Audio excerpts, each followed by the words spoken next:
एक भक्त था, वह रोज बिहारी जी के मंदिर में जाता था, पर मंदिर में बिहारी जी की जगह उसे एक ज्योति दिखाई देती थी।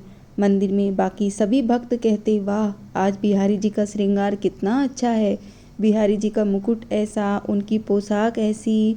तो वह भक्त सोचता, बिहारी जी सबको दर्शन देते हैं, पर मुझे क्यों केवल एक ज्योति दिखाई देती है। हर दिन ऐसा ही होता। एक दिन बिहारी जी से बोला, ऐसी क्या बात है कि आप सबको तो दर्शन देते हैं, पर मुझे दिखाई नहीं देते। कल आपको मुझे दर्शन देना ही पड़ेगा। अगले दिन मंदिर गया, फिर बिहारी जी उसे ज्योत के रूप में ही दिखे। वह बोला, बिहारी जी, अगर कल मुझे आपने दर्शन नहीं दिए तो मैं यमुना जी में डूबकर मर जाऊंगा। उसी रात बिहारी जी एक कोढ़ी के सपने में आए, जो कि मंदिर के रास्ते में बैठा रहता था, और बोले, तुम्हें अपना कोढ़ ठीक करना है। वह कोढ़ी बोला, हाँ भगवान। भगवान बोले, तो सुबह मंदिर के रास्ते में एक भक्त निकलेगा, तुम उसके चरण पकड़ लेना और तब तक मत छोड़ना जब तक वह ये ना कह दे कि बिहारी जी तुम्हारा कोढ़ ठीक करें। अगले दिन वह कोढ़ी रास्ते में बैठ गया।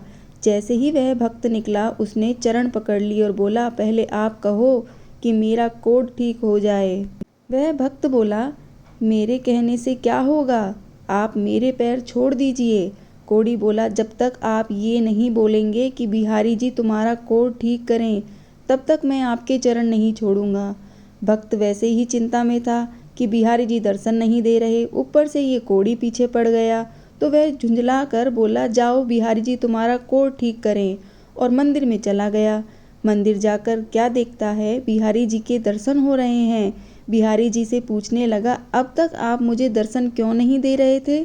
तो बिहारी जी बोले, तुम मेरे निष्काम भक्त हो, आज तक तुमने मुझसे कभी कुछ नहीं मांगा, इसलिए मैं क्या मुंह लेकर तुम्हें दर्शन देता। यहाँ सभी भक्त कुछ न कुछ मांगते ही रहते हैं, इसलिए मैं उनसे नजरें मिला सकता हूँ, पर आज तुमने रास्ते में उस कोढ़ी से कहा कि बिहारी जी तुम्हारा कोढ़ ठीक कर दें, इसलिए मैं तुम्हें दर्शन देने आ गया। इस कहानी का सार है कि हमें भगवान की हमेशा निष्काम भक्ति ही करनी चाहिए।